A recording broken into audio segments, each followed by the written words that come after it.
Et nous sommes avec Aurélien Lecoq. Bonsoir, merci d'avoir patienté, député La France Insoumise du Nord. Vous aviez un candidat qui faisait consensus, André Chassaigne, qui a fait néanmoins un bon score, mais ça ne passe pas ce soir. Yaël Braun-Pivet est réélue et sans les voix du Rassemblement national. La démocratie s'est écrite ce soir? Non, écoutez, je crois que ce soir, très sincèrement, les macronistes ont volé le scrutin. Ils ont volé le scrutin des Français et des législatives. Comment comprendre?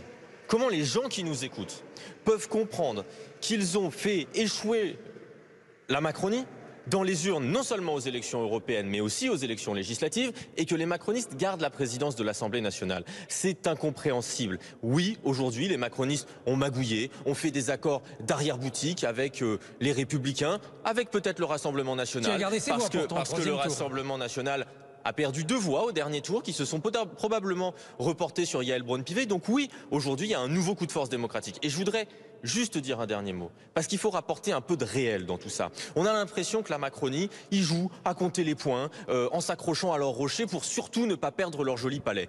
Mais derrière, il y a des Français qui souffrent. Il y a 11 millions de pauvres dans ce pays. Et les Français qui ont voté pour le nouveau Front populaire, qui ont battu les macronistes, qui l'ont placé en tête aux élections législatives, ces Françaises et ces Français, ils attendent des choses. Ils attendaient un Premier ministre Front populaire. Si vous aviez depuis 10 jours donné un Premier ministre à la France, peut-être qu'aujourd'hui, vous auriez eu aussi la présidence de l'Assemblée nationale. Ça aurait été cohérent. Monsieur Barbier, vous le savez, ce n'est pas nous qui pouvons donner un Premier ministre à la France. Il faut que le président de la République nomme le Premier ministre et donc appelle les composantes du nouveau Front populaire. Les discussions sont en cours. Nous ferons une proposition d'un Premier ministre unique pour le nouveau Front populaire, comme nous avons été capables de le faire avec la candidature d'André Chassaigne, là pour la présidence de l'Assemblée nationale. Oui, ça arrivera rapidement, mais il faut le dire, ce sont des discussions sérieuses, importantes, parce qu'il se joue là l'avenir du pays.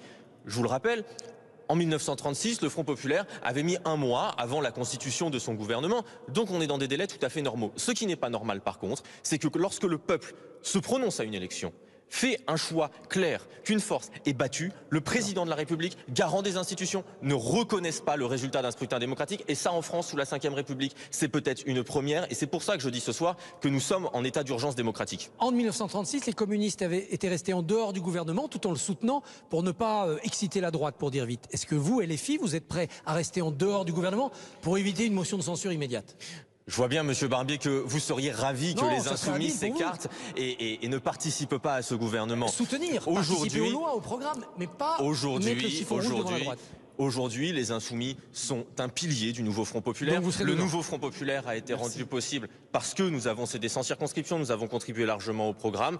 Donc les Insoumis prennent toute leur place dans ces discussions. Et je le dis, il y aura une proposition d'un Premier ministre nouveau Front populaire. Ça arrivera en temps et en heure. Les Françaises et les Français l'attendent parce que les Françaises et les Français attendent surtout la retraite à 60 ans, le blocage des prix et l'augmentation des salaires. Merci beaucoup Aurélien Lecoq, en tout cas d'avoir patienté et d'avoir justement répondu à nos questions.